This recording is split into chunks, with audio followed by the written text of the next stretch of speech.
Oh, 1 second. Oh man, I can't believe they posted that. That's crazy.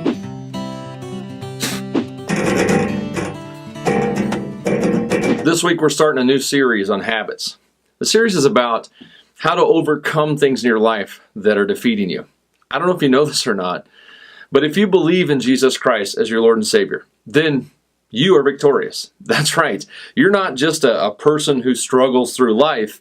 You're a king, you're a queen, you're a warrior, you're a champion. You are saved and redeemed to win. The problem is, and why many Christians end up being called hypocrites, is that we often don't live in victory. In fact, what we normally experience is guilt and shame. And that's not what Jesus Christ has for us. So as we begin this journey, we start by looking at what makes habits bad. And I'd like to start by something that Paul said that I've always found incredibly interesting and compelling. In Romans 7, he says, "I don't really understand myself, for I want to do what's right, but I don't do it. Instead, I do what I hate. I love God's law with all my heart, but there's another power within me that's at war with my mind. This power makes me a slave to the sin that is still within me." God created us with a capacity for habits. They make our life so much more efficient.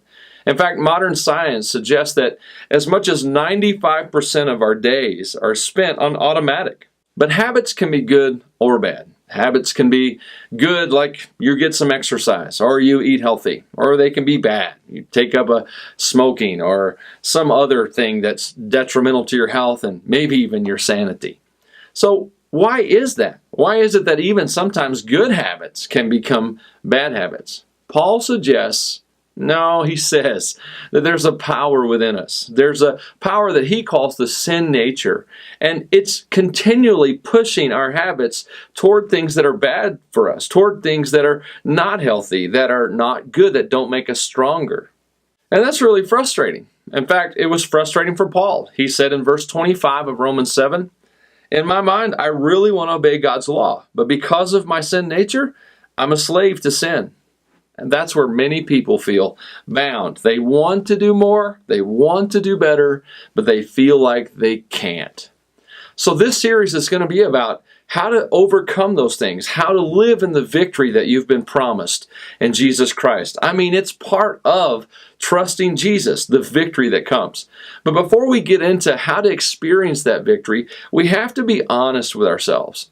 So before we begin this journey, we need to do something ourselves. We need to take an honest inventory. Often we rationalize things in our life that are harmful to us. I mean, God's clear in many places in His Word. He just calls sin what it is. It's harmful. He talks about in Ephesians 4:18 drunkenness, 1 Thessalonians 5 he talks about laziness, 2 Corinthians 12 he talks about gossip, Philippians 2 he talks about complaining, Colossians 3 he talks about dirty language, all these kinds of things. He even talks about worrying, which is my personal favorite in Philippians chapter 4. We've got to stop making excuses and take an honest inventory that accepts what God says about the things in our life that are harmful to us. We also need to consider the things that are controlling us. There are certain things in our life that have become not optional anymore. We don't do them because we enjoy them. We do them because we can't not do them. Paul said again in 1 Corinthians 6, "I'm allowed to do anything, but not everything is good for you. Even though I am allowed to do anything, I must not become a slave to anything." If there's a habit in our life that's mastered us, that has control over us, it needs to go on the list, the inventory that we're putting together. And the last thing we should look at is things that harm people. Paul said again later in 1 Corinthians 6, "I'm allowed to do anything, but not everything is beneficial."